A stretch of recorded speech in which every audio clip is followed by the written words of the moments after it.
내가 여호와를 항상 내 앞에 모시며 그가 내 오른쪽에 계심으로 내가 흔들리지 아니하리로다. 아멘.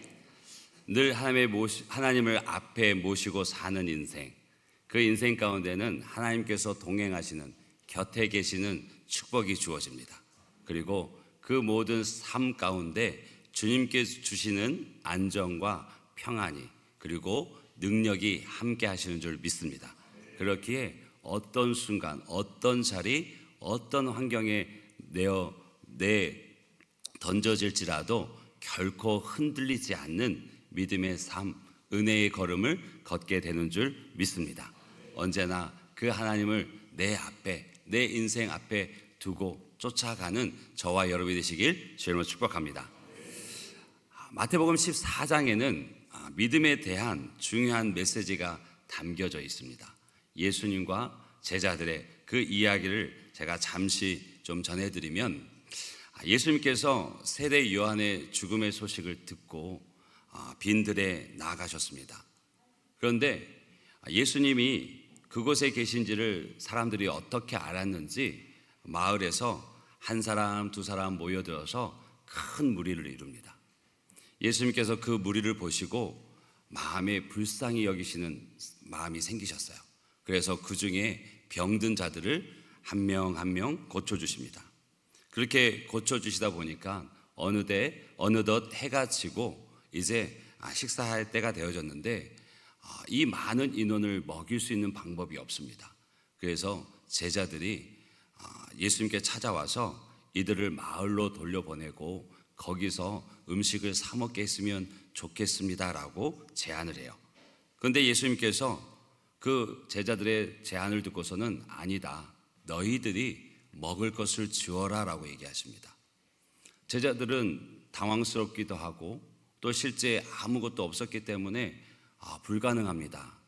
실제로 제자들 손에 들려진 것은 어린아이가 그 식사를 하기 위해서 떡 5개와 물고기 2마리, 그 2개를 가지고 있는 것이 전부였습니다. 그런데 예수님께서는 그 상황을 아시는지 모르시는지 계속해서 제자들에게 이 큰 무리를, 어디는 50명, 100명씩 그렇게 무리를 지어서 앉게 만드십니다. 그리고는 그 떡 5개와 물고기 2마리를 가져오라 말씀하시고는 그 손에 들린 그 물고기 2마리, 떡 5개를 들고 하늘을 우러러 축사하십니다. 여기서 축사라는 단어는 유로게호, 하나님을 찬양하고 감사하다는 뜻인데, 하나님을 찬양하고 감사의 기도를 올리고 그것을 떼어서 각 사람에게 나눠주라고 하십니다. 그러자 도저히 믿을 수 없는 광경이 눈앞에 펼쳐집니다. 동화책에나 있을 법한 이야기, 여자와 어린이를 제외하고 5,000명이나 되는 성인 남자들이 모두 배불리 먹고도 12바구니가 남는 기적이 일어납니다. 모두가 기적을 경험합니다. 그 기적으로 인해서 배가 부르고 또 허기진 배가 채워졌고 병든 육신이 나음을 입었으니 이보다 좋을 수는 없습니다. 그 기분이 최고조에 이르렀는데 또 갑자기 예수님께서 제자들을 막 제쳐가십니다. 배를 타고 강 건너편으로 가라고 말씀하십니다. 그렇게 제자들을 먼저 배에 태워 보내신 예수님은 또 혼자 산에 오르셔서 혼자만의 시간을 가지십니다. 그리고 시간이 어느 정도 지나서 예수님이 이제 제자들을 찾아가십니다. 그때가 밤 사경이었습니다. 당시 유대 사회에서 밤을 사경, 4텀으로 나누었습니다. 그 1경 한 텀이 3시간 정도 되어지는데 저녁 6시부터 다음날 아침 6시까지, 즉 6시부터 9시까지가 1경, 9시부터 12시까지가 2경, 12시부터 3시까지가 3경, 새벽 3시부터 6시까지가 4경입니다. 이 4경은 해가 뜨기 직전에 가장 어두운 때가 바로 4경입니다. 예수님께서 물 위를 걸어서 제자들에게 찾아가셨을 때가 가장 어두운 때고, 또 그때 바람이 거슬러 불러서 풍랑이 무섭게 일어서 매우 곤혹스러운 어려운 그 시간이었습니다. 그렇게 파도와 싸우는 제자들 눈에 저 멀리서 이상한 것이, 허연 것이 보입니다. 사람인지 유령인지 알 수 없는 것이 물 위를 걸어오는 모습을 보고 두려움에 빠집니다. 예수님께서는 제자들이 느끼는 두려움을 아셨습니다. 그리고는 이내 말씀하십니다. 안심해라, 나다. 나니 두려워하지 말아라 라고 그렇게 제자들의 마음을 안심시켜 주십니다. 그러자 이번에는 베드로가 진짜 당신이 주님이라면 나를 물 위를 걷게 하십시오라고 당돌하게 요청합니다. 그러자 예수님께서 그래 베드로야 이리 와라 라고 얘기하셔요. 베드로는 그 말을 듣고 배에서 뛰어내려 물 위를 걸어 예수님께 걸어갑니다. 그러나 주변의 파도와 또 풍랑을 보고 무서워하게 되어지고 바다에 빠져지게 됩니다. 내가 곧 죽을 것 같다는 두려움이 엄습하게 되어지고 그래서 다급하게 주님 살려주십시오라고 외쳐요. 그 소리를 들으신 예수님께서 즉시 손을 내밀어서 그를 건져내십니다. 그리고 베드로에게 말씀하시죠. 믿음이 작은 자야 왜 의심하느냐. 베드로야 왜 의심하니? 왜 나를 믿지 못하니? 라고 말씀하셔요. 이 말씀은 믿음이 약한 베드로에게 대한 주님의 꾸중이었습니다. 여러분, 마태복음 14장에 두 개의 기적이 나옵니다. 오병이어 물 위를 걸으신 예수님. 여러분, 이 말씀이 어디까지 믿어지십니까? 그리고 어느 부분에 의심이 생겨서 믿기가 어려우십니까? 여러분, 믿어지십니까? 별로 처음 듣는 얘기처럼. 의심 없이 믿어지는 저와 여러분이 되시길 주님으로 축복합니다. 이 14장 말씀을 통해서 우리가 믿음에 대해서 얻는 두 가지 교훈이 있습니다. 다른 많은 교훈도 있지만 두 가지를 뽑아보면 첫째는 믿음은 감정이나 생각이 아닙니다. 신념도 아니고요. 행동하는 것입니다. 즉 믿음은 동사입니다. 또 두 번째 교훈은 믿음에는 늘 의심이 따라옵니다.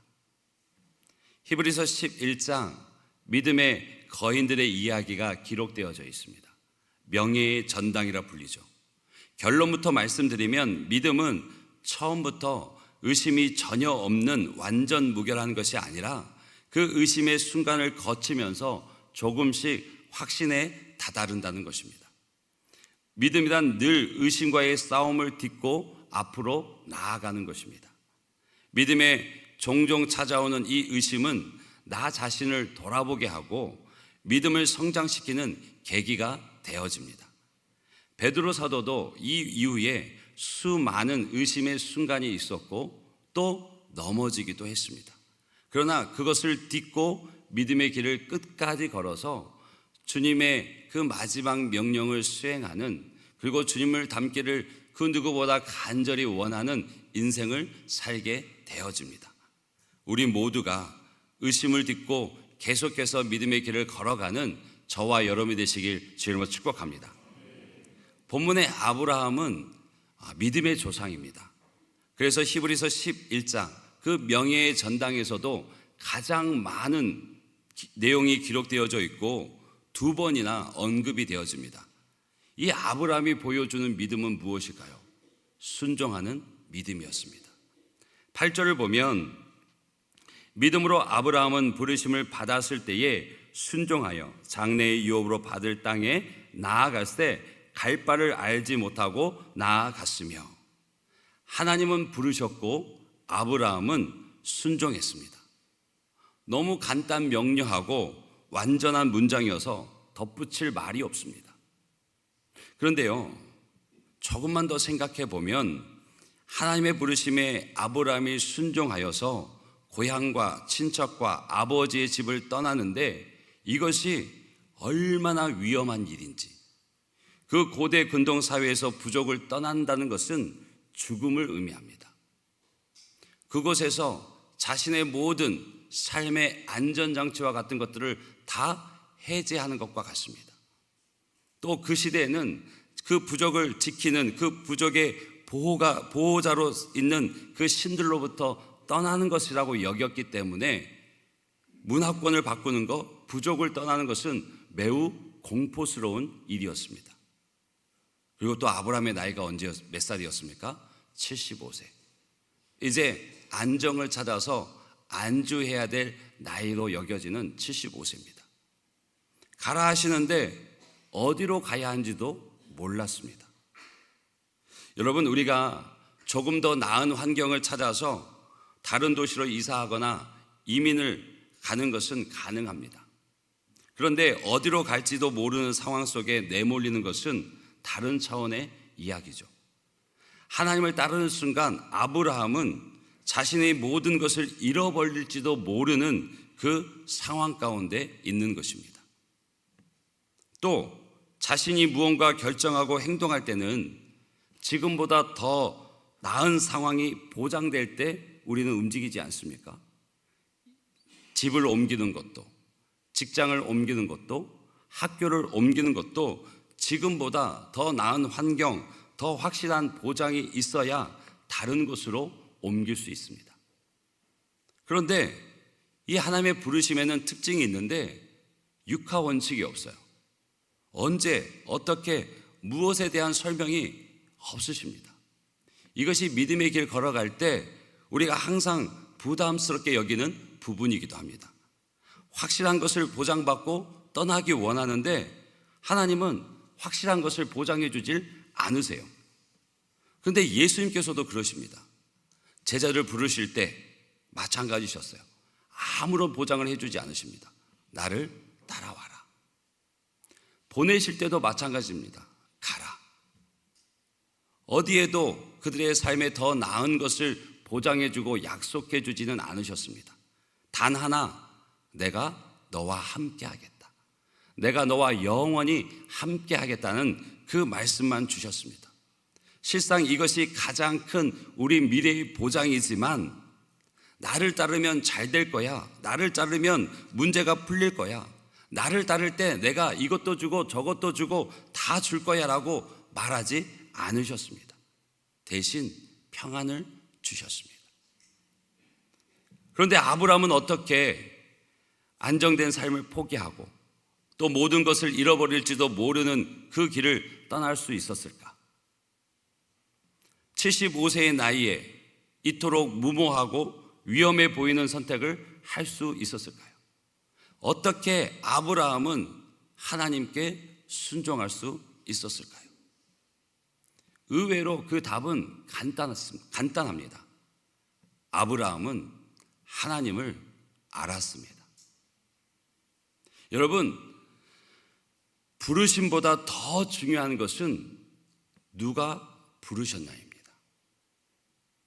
누군가가 나를 부를 때 그 부름의 말보다 부른 이가 누구인가가 더 중요하듯이 아브라함은 자신을 부르신 이가 그 하나님이 누구신 줄 알았고 그분이 어떤 분이신지를 알았습니다.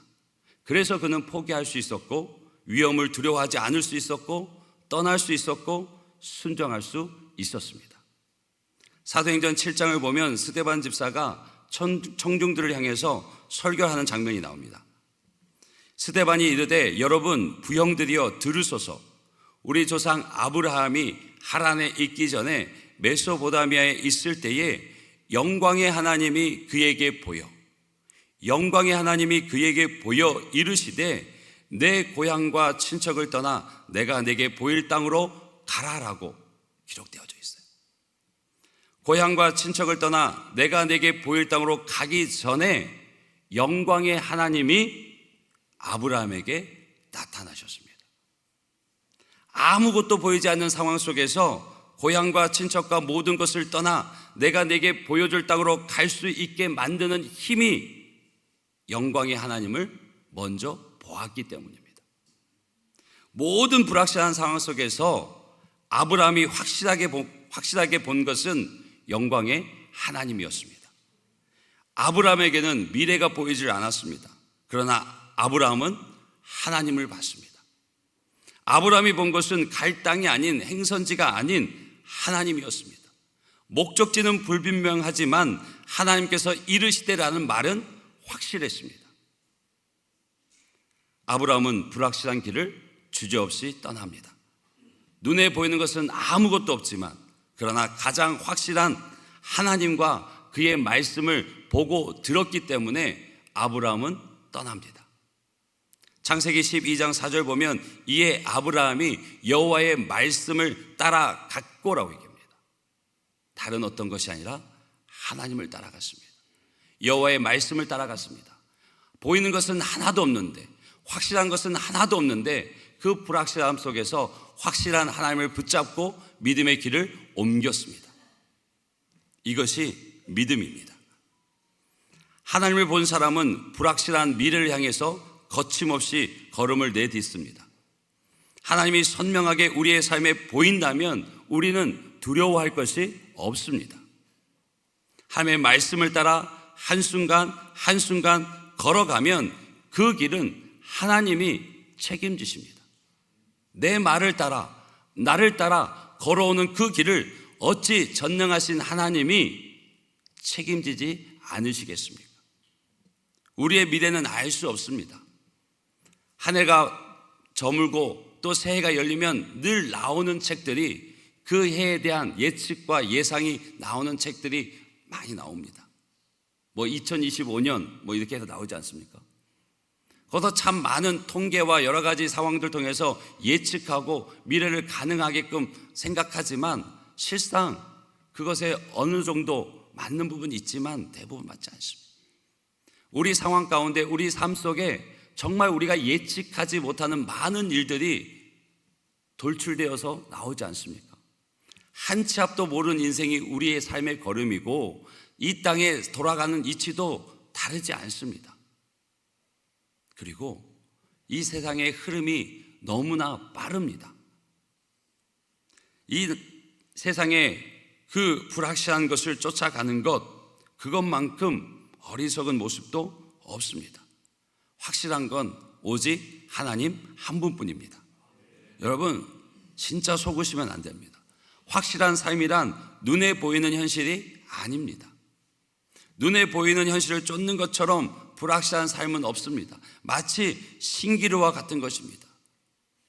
세상에 어떤 가능성을 믿고 살아가지 않으셨으면 좋겠습니다. 될 수도 있고 안 될 수도 있는 것에 내 인생을 걸고 사는 것만큼 위험한 일은 없습니다. 우리의 가능성은 상황이 아니라 하나님이십니다. 믿음이란 하나님을 믿는 것이지 어떤 상황을 믿는 것이 아닙니다. 세상의 어떤 조건이나 상황보다 우리는 하나님을 선택해야 할 줄로 믿습니다. 그러기 위해서 우리는 조금 단순해져야 합니다. 믿음의 삶은요, 단순합니다. 너무 멀리 생각하면 안 돼요. 너무 멀리 생각하면 머리가 복잡해집니다. 따지기만 하다 보면 순종할 수가 없어요. 우리 믿음의 삶을 살아갈 때 의논도 필요하지만 의논도 너무 많이 하면 이 사람 저 사람 얘기를 너무 많이 듣다 보면 아무것도 안 됩니다. 한 번에 한 걸음 하나님의 말씀 앞에 옮겨 나아가는 결단이 필요합니다. 마태복음 6장 33절 보면 너희는 먼저 그 나라와 그의 의를 구하라. 그리하면 이 모든 것을 너희에게 더하시리라. 아멘. 먼저 주의 나라와 그 의를 구하라고 얘기하셔요. 그러면 우리 삶에 필요한 모든 것, 그것을 주께서 채워주시겠노라고. 그래서 항상 그 나라, 그 의를 위하여서 살아가는 인생 되라고. 그리고 우리는 그 말씀에 아멘으로 화답합니다. 근데 이 말씀을 살아내려면 그 다음 절에 나오는 6장 34절 말씀 우리 한번 같이 읽어볼까요? 시작. 그러므로 내일을 위하여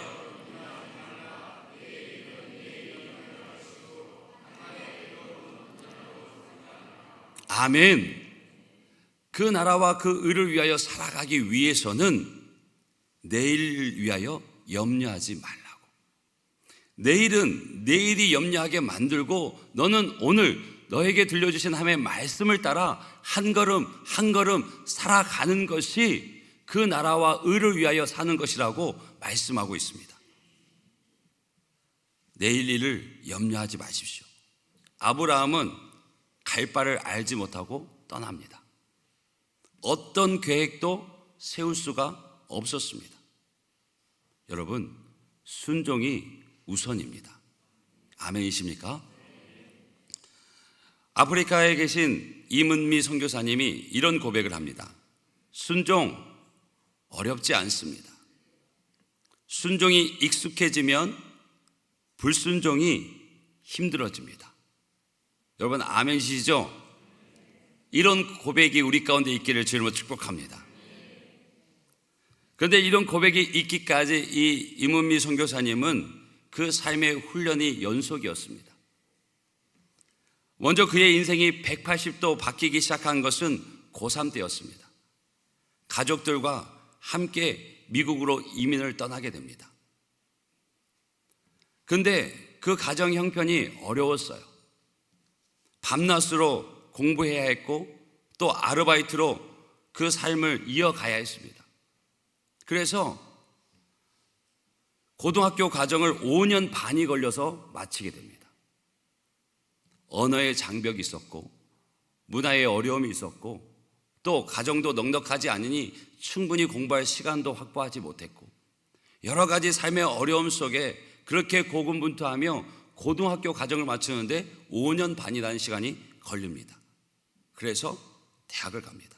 근데 그 대학생 때 그가 참석한 수련회에서 하나님을 인격적으로 만납니다. 로마서 12장 2절의 말씀을 그가 만나는데요, 너희는 이 세대를 본받지 말고 오직 마음을 새롭게 함으로 변화를 받아 하나님의 선하시고 기뻐하시고 온전하신 뜻이 무엇인지를 분별하라는 이 말씀을 가슴에 받습니다. 그리고 그 순간 강력한 회개의 영이 임하게 되어져서 그동안 아무런 죄책감도 느끼지 않고 살아왔던 자신들의 삶이 보여지기 시작하는 거예요. 술 마시고 또 욕하고 세상이 가르치는 대로 세상이 바라는 대로 아무런 문제가 되지 않던 자신의 삶의 그 모든 걸음들이 한순간에 죄임을 깨닫게 되어지고 그 밤에 밤새워 주 앞에 회개하며 울부짖게 되어집니다. 새로운 인생이 되어져요. 그리고 그 이후 CCC 총재이셨던 고 김준권 목사님이 인도하시는 부흥회 속에서 소명을 확신합니다. 그리고 신학의 길을 걸어가요. 그는 결혼의 생각이 크게 없었습니다. 계획이 없었어요. 그런데 지금의 남편 빌 뉴콤을 만나서 결혼합니다. 결혼을 하고 미국 워싱턴에서 전도사로 사역을 합니다. 그런데 또 우연히 아프리카 선교사를 만나게 되어지고 뜻밖의 제안을 받습니다. 무슨 제안이었을까요? 아프리카로 초대를 받습니다. 그런데 이미 그 부부는 결혼한 지 얼마 되지도 않았고 미래에 대한 계획이 세워져 있었습니다. 그래서 두 부부는 같이 입을 맞춥니다. 노라고 말하기를. 그래서 부부는 그 마지막 그 선교사님 떠나는 그 자리에서 잠깐 교제하고 자신들의 결정을 말하려고 했습니다. 선교사님이 같이 선교하자고 했는데 답을 분명히 드리지 않으면 기다릴 것이고 또 그것이 희망 고문이 될 수 있잖아요. 그래서 분명하게 아니라고, 우리의 계획은, 우리의 소명은 다른 곳에 있다라고 말하려고 했습니다. 그리고 교제를 마치고 마지막 함께 기도하는데 갑자기 남편이 자신과의 약속을 깨고선 하나님 뜻이면 케냐로 가겠습니다고 말해버렸습니다. 어찌나 당황스럽고 또 그 상황이 어찌나 견디기 힘들었던지 집에 와서 오자마자 내묻습니다. 대체 왜 그러냐고. 그랬더니 그 남편이, 여보, 사람이 변덕스러운 건 안 좋은데 하나님의 종이 불순종하는 건 더 안 좋은 것 같아. 할 말이 없는 거예요. 그래서 결심을 합니다. 그런데 이 결심이 말처럼 쉽지 않아요.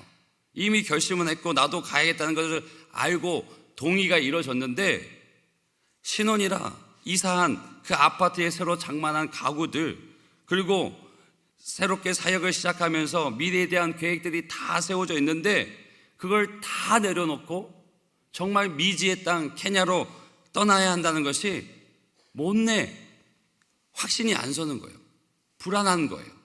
갈등이 있는 거예요. 마음속에 지금 환란이 일어나고 있는 거죠. 그러던 중 어느 날 남편과 산책을 가게 됩니다. 우연히 하늘을 바라보는데 그 밤하늘에, 저녁 하늘에 뜬 별들이 너무 이쁜 거예요. 너무너무 반짝반짝 빛나고 이쁜 거예요. 그래서 하나님을 찬양합니다. 온 천지 만물을 지으신 저 별을 지으시고 보게 하신 그 하나님을 찬양합니다. 그리고 나서는 잠깐 눈을 돌려 고층 빌딩의 빛들을 보게 됩니다. 근데 그것이 너무 허무하게 보여지는 거예요. 여러분, 밤 야경 이쁘잖아요. 그렇죠? 안 이쁘세요? 예뻐요. 한강 야경 끝내줘요. 남강도 뒤지지 않아요. 그렇죠? 그 야경 너무 이쁜데, 그거 너무 이쁘다 생각했는데 이제는 허무하게 느껴지는 거예요.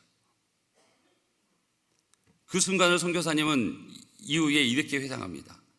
참 혼란했던 자신의 마음을 하나님께서 어떻게 그렇게 잘 아시고 세상의 것, 그 부귀영화에 아무 미련도 남지 않게 하고 떠나도록 해주셨다고. 그 순간에 그렇게 그는 순종해서 34살에 아프리카에 들어가서 지금까지 30년간 케냐에서 순종의 길을 걷고 있습니다. 또 그렇게 갔다고 해서 그 길이 편했을까요? 시온에 들어갔지 8차선, 16차선 열렸을까요? 아니에요. 녹록지 않았습니다.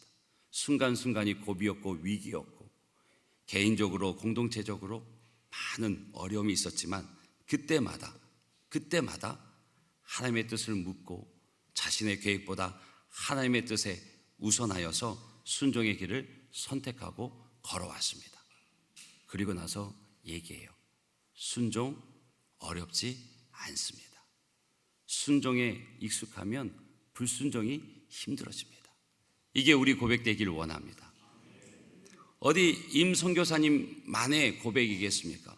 지금 우리 2부 예배 드리고 있는 많은 성도님들 중에도 평생의 그 삶을 살아가면서 하나님의 말씀에 순종하고 믿음의 길을 걸어오신 줄 압니다. 그 걸음이 하나님께서 기뻐하시는 걸음인 줄 믿습니다. 여러분, 믿음의 삶은요 단순합니다. 내 계획보다 순종이 우선합니다.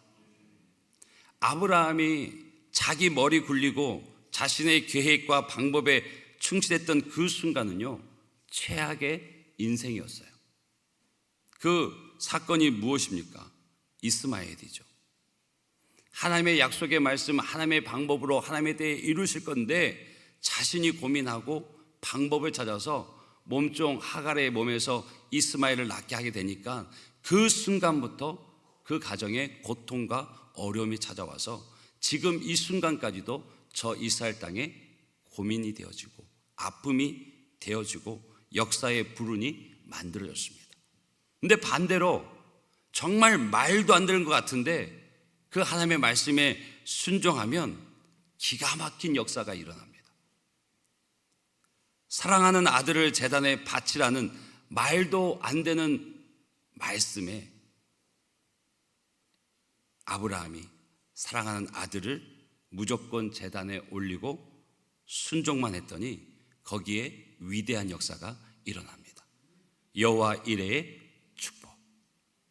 하나님께서 순종하는 자에게 주시는 예비하신 은혜의 축복을 누리게 합니다.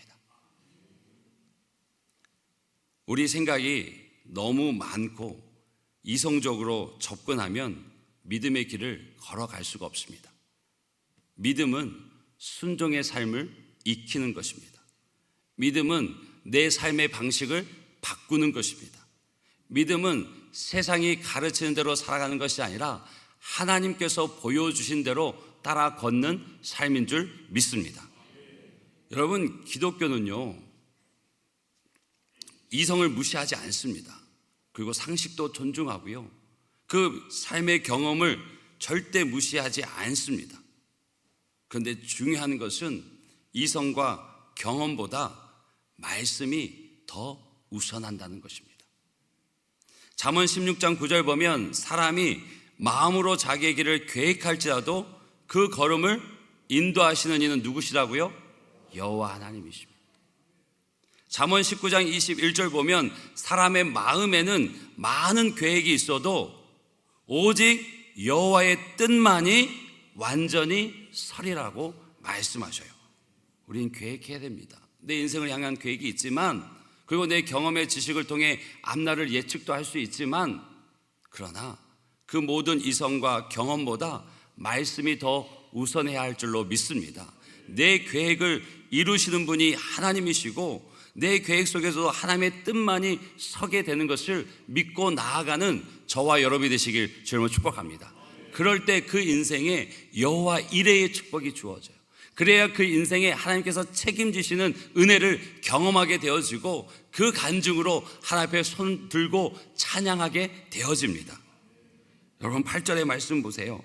믿음으로 아브라함은 부르심을 받았을 때에 순종하여 장래의 유업으로 받을 땅에 나아갈 때 갈 바를 알지 못하고 나아갔다라고 얘기합니다. 이것이 우리의 고백, 우리의 믿음의 삶이 되길 주님으로 축복합니다. 그래서 제가 이렇게 하나 준비해 봤어요. 믿음으로 띄워주세요. 믿음으로 나 조영광은 주의 말씀을 따라 순종하며 걸어가겠습니다. 그래, 담임 목사님 그렇게 걸어가세요. 그러면 안 돼요. 저 동그라미는 자기 이름을 넣으시는 거예요. 알았죠? 준비되셨죠? 저 동그라미는 자기 이름이에요. 제 이름 넣지 마세요. 자, 우리 함께 고백하겠습니다. 믿음으로 나 누구누구는 주의 말씀을 따라 순종하며 걸어가겠습니다. 아멘. 한 번만 더 해볼까요? 다시 시작. 믿음으로 나 조용광은 주의 말씀을 따라 순종하며 걸어가겠습니다. 아멘. 아멘. 하나님께서 그 믿음을 받으시고 축복하실 줄 믿습니다. 나보다 더 크신 하나님의 계획이 내 인생에 있습니다. 미래를 주관하시는 하나님이 내 인생의 길을 책임지십니다. 함의 보석 같으신 성도 여러분, 심장이 멈추면 죽듯이 우리의 믿음의 성장도 계속 되어져야 합니다. 고인물은 썩듯이 우리 은혜의 흐름도 계속 되어야 할 줄로 믿습니다.